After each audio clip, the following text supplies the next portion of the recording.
শ্রীকৃষ্ণ ভজিবার তরে সংসারে আইন, এই জগৎ সংসারে যে আমরা এসেছি শ্রীকৃষ্ণ ভজন করার জন্য। সুতরাং মিছা মায়ায় বদ্ধ হয়ে বৃক্ষের মতো জীবন যাপন করলে আমাদের কিছু লাভ হবে না। কিন্তু লাভ হবে না যদি কিছু বলেন যে লাভ হবে না, তাহলে মহাপ্রভু আমরা মানুষ, তো মানুষ হলেও মহাপ্রভু কেন বললেন তৃণাদপি শুনিচেন তররিব সহিষ্ণুনাম অমানীন মনদেন কীর্তনীয় সদা হরি। ভাই, তুমি যদি কৃষ্ণ নাম কীর্তন করবে তৃণাদপি শুনিচ হও, তৃণ অপেক্ষা শুনিচ, অর্থাৎ একটা কচি ঘাস অপেক্ষাও তোমাকে নম্র হতে হবে। ঘাসের উপরে যখন আমরা পা দিয়ে চলে যাই, ওর যদি ক্ষমতা থাকতো তাহলে ওর আমার পাকে তার উপর থেকে ছুঁড়ে ফেলে দিত, কিন্তু ক্ষমতা নাই বলে আমরা পা দিয়ে চলে যাই। পা আবার তুলে যখন অন্যত্র পদার্পণ করি তখন দেখবেন তৃণটা মাথা তোলে। তাই মহাপ্রভু বললেন তৃণের মতো শুনি হলে হবে না। হে সাধক দুনিয়া, যদি ভগবান শ্রী গোবিন্দের আরাধনা করতে চাও তাহলে তরুর ন্যায় সহনশীল হও, বৃক্ষের মতো সহনশীল হও। কেন? বৃক্ষের এমন কি কোয়ালিটি আছে যে তার জন্য আমি মানুষ, অথচ আমাদের প্রেমের ঠাকুর কারুণ্য ঘন মূরতি শ্রী চৈতন্য মহাপ্রভু জানিয়ে দিলেন বৃক্ষের মতো সহনশীল হও। আমাদের গোস্বামী তুলসীদাস বললেন বৃক্ষ কবু না ফল ভাগ হ্যায়, নদী না সঞ্চয় নীর, परमारथ की कारण ही साधु ने धरा शरीर। বৃক্ষ কবহু না ফল ভাগ হয়। একটা বৃক্ষে দেখবেন একটা আম গাছে আমের সময়তে কত আম ধরেছে। আমরা রানাঘাট, পায়রাডাঙ্গা, শ্রীধাম, মায়াপুর, নবদ্বীপ এই অঞ্চলে দেখি এক একটা আম গাছে এত আম ধরে যে আমের ভারে ডাল ভেঙে যাওয়ার উপক্রম, তাকে আবার বাঁশের খুঁটি দিয়ে শক্ত করে ডালটাকে ধরে রাখতে হয়। কিন্তু ভাবতে পারেন ওই গাছটা কি তার নিজের ফলের এক বিন্দু রস নিজে ভোগ করবার জন্য এত কষ্ট করে ফল ধারণ করে? কোন বৃক্ষ যে এত কষ্ট করে ফল ধারণ করে সে কি তার নিজের গাছের ফলের এক বিন্দু রস আস্বাদন করবার জন্য? তা তো নয়, বরং বৃক্ষ ততক্ষণ পর্যন্ত কষ্ট করে ফল ধারণ করে যতক্ষণ পর্যন্ত ফলটা পরিপক্ক হয়ে মানুষের ভোগের উপযুক্ত না হয়। কিন্তু বৃক্ষ মনে করে শুধু মানুষের জন্য আমি ফল ধারণ করি না, কিন্তু আমার যদি পা থাকতো তাহলে আমি হেঁটে গিয়ে যেখানে গৌর গোবিন্দের সেবা হচ্ছে সেখানে গিয়ে আমার গাছের বৃক্ষের পাকা ফলটা একটু মন্দিরে দিতাম, পূজারীকে বলতাম ভাই পূজারী আমার বৃক্ষের ফলটা একটু ভগবানের সেবায় লাগিয়ে দাও। আমি তো বৃক্ষ জন্ম পেয়েছি, কিন্তু তাই ততক্ষণ পর্যন্ত আমি আমার বৃক্ষের ফলটাকে ধারণ করি যতক্ষণ পর্যন্ত পরিপক্ক না হয়ে যায়। আর যেই মুহূর্তে গাছের ফলটা পেকে যায় তখন কথায় বলে ফল পাকলেই মোটা খসে যায়। অমনি পাকা ফলটাকে যেমন গাছ তার তলায় ফেলে দেয়, কার জন্য? ক্ষুধার্তের জন্য, মানবের জন্য, পশুর জন্য। শুধু তাই নয়, সেই বৃক্ষ ফল ফেলার সময় মনে করে যে এরা তো এসে পাবেই, কিন্তু যদি কোন শুদ্ধ ভক্ত আমার গাছের তলা দিয়ে যাত্রা করে আর আমার গাছের তলায় যদি পাকা ফলটা পেয়ে সে কুড়িয়ে নিয়ে যায় আর নিয়ে গিয়ে যদি শ্রীমন্দিরে গৌর গোবিন্দের সেবায় লাগিয়ে দেয়, তাহলে আমিও আমার এই বৃক্ষ জীবন থেকে উদ্ধার লাভ করে শ্রী গৌর গোবিন্দের গোলক বৃন্দাবন লাভ করতে পারবো। বৃক্ষের গুণ। বৈশাখে মাসে গ্রীষ্মের দারুণ নিদাগ, আপনি গাছটাকে কাটতে যাচ্ছেন, কাটতে কাটতে কাটতে কাটতে পরিশ্রান্ত হয়ে পড়েছেন। সেই গাছের ছায়াতে আপনি বসছেন, বৃক্ষ বলবে,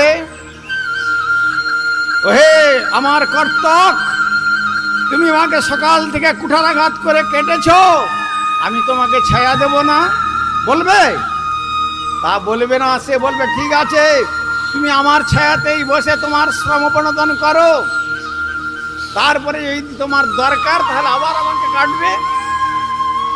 কিন্তু আমরা মানুষ, পাশের বাড়ির সঙ্গে পাশের বাড়ির কোনো সম্পর্ক নাই, কোনো কথা নাই, বার্তা নাই।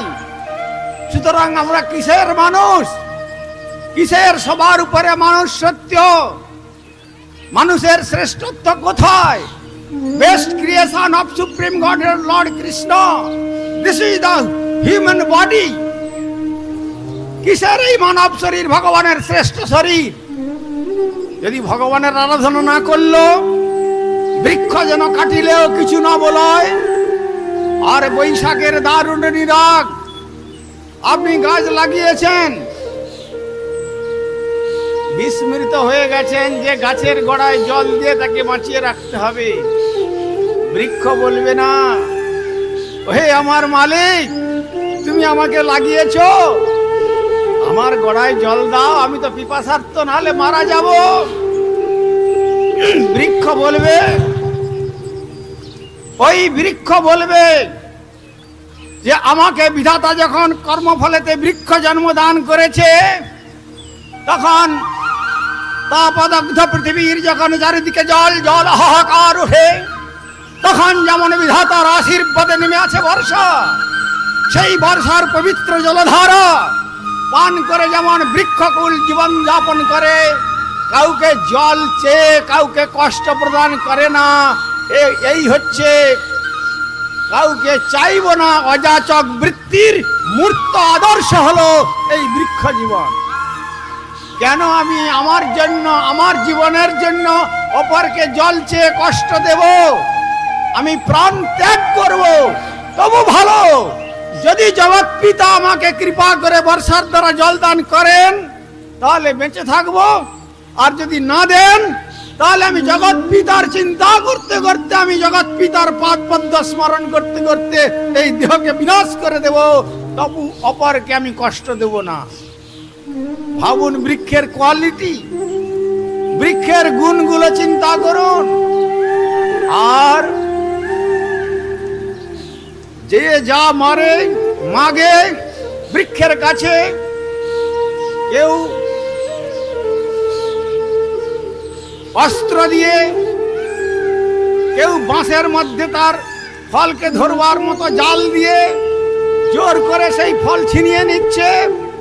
বৃক্ষ না বলছে, ইট পাটকেল ছুটছে, পরিণামে ডাল পাতা ফল সে প্রদান করছে, কোনো প্রতিবাদ করছে না। বৃক্ষ মরে গেছে, তথাপি সে মনে মনে করে মরছে, আমি তো আমার এই জীবনটাকে ভগবানের সেবায় লাগাতে পারলাম না, আমি মরে যাচ্ছি। প্রাণীর দেহ মরে গেলে কোনো কাজে লাগে না, মানুষ পুড়িয়ে দেয়। আমি উদ্ভিদ, আমি যখন মরেই যাচ্ছি, হে বিধাতা আমাকে এমন জায়গায় প্রেরণ করো যেন আমার এই মৃত্যুর পরে আমাকে সুন্দর করে জ্বালানি রূপে ব্যবহার করে গৌর গোবিন্দের রন্ধনশালায় ভোগের জন্য আমাকে নিয়োজিত করবে। আমার শরীর দিয়ে পর্যন্ত শরীরকে জ্বালিয়ে ছাই করে দিক, কিন্তু গোবিন্দ সেবায় লাগুক। কি বিচারধারা বৃক্ষের দেখুন। যেই যে মাগয়ে তারে দেয় আপন ধন, ধর্ম বৃষ্টি সহে আনের করয়ে রক্ষণ। এই ধর্মের কথা, এই সাধনার কথা, এই আত্মোপলব্ধির কথা উঠেছে এই ভারতবর্ষের ভূমি থেকে, এই ভারতবর্ষ থেকে। এই জন্য আমাদের রাজ্যের গুরুবর্গ জানিয়েছেন, এমন ভারত ভূমিতে হইল মনুষ্য জন্ম যার, জন্ম সার্থক করি কর পর উপকার। এই ভারত সম্বন্ধে পাশ্চাত্য দুনিয়া, পৃথিবীর সর্বশ্রেষ্ঠ চার্চের পাদ্রী তিনি জানাচ্ছেন, দেখুন আমরা ভারতীয় বলে আমরা গর্ব করব ঠিকই, কিন্তু তারা পাশ্চাত্যে আমেরিকার বুকে বসে তারা জানাচ্ছেন লেখনীর মাধ্যমে, India guided by God can lead the world back to sanity. This is the paragon of spiritual India. এর নাম হচ্ছে Bharatvarsha. India guided by God, ঈশ্বর কর্তৃক পরিচালিত এই Bharatvarsha can lead the world.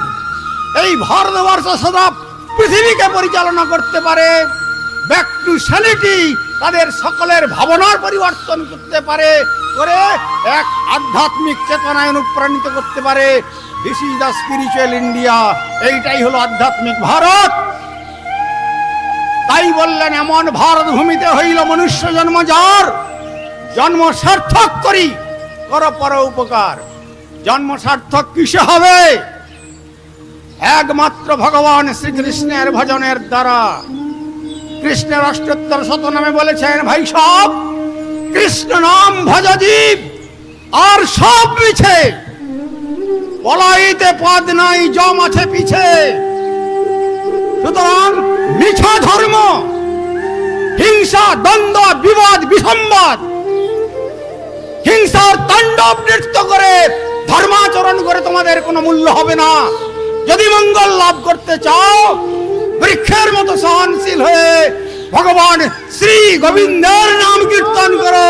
যে কীর্তনের প্রভাবে তোমরা সেই তোমাদের গন্তব্যস্থানে যেতে পারবে।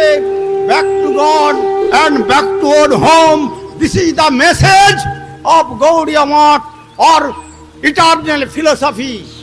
সনাতন ফিলোসফি, সনাতন দর্শন এই কথা বলছেন, ফিরে চলো মন আপন ঘরে। নিজের ঘরে চলো, এটা তোমার ঘর নয়। ওরে এ দেহ ছাড়িয়া যাবি রে সংসার, কোথা রবে তোমার এই সাধের পুত্র পরিবার। নয়ন মুদিলে সবই অন্ধকার, তাই রাখো রতিমতি ওই গোবিন্দ চরণে। যদি মঙ্গল লাভ করতে চাও, তাহলে দেহে যতক্ষণ পর্যন্ত প্রাণ আছে, ইন্দ্রিয় আছে, শক্তি, তাবৎ করহ কৃষ্ণ পাদ পদ্মে ভক্তি। ওরে আজীবা শতেক বর্ষে অবশ্য মরণ, নিশ্চিন্ত না থেকো ভাই, যত শীঘ্র পারো ভজ গোবিন্দ চরণ, জীবনের ঠিক নাই।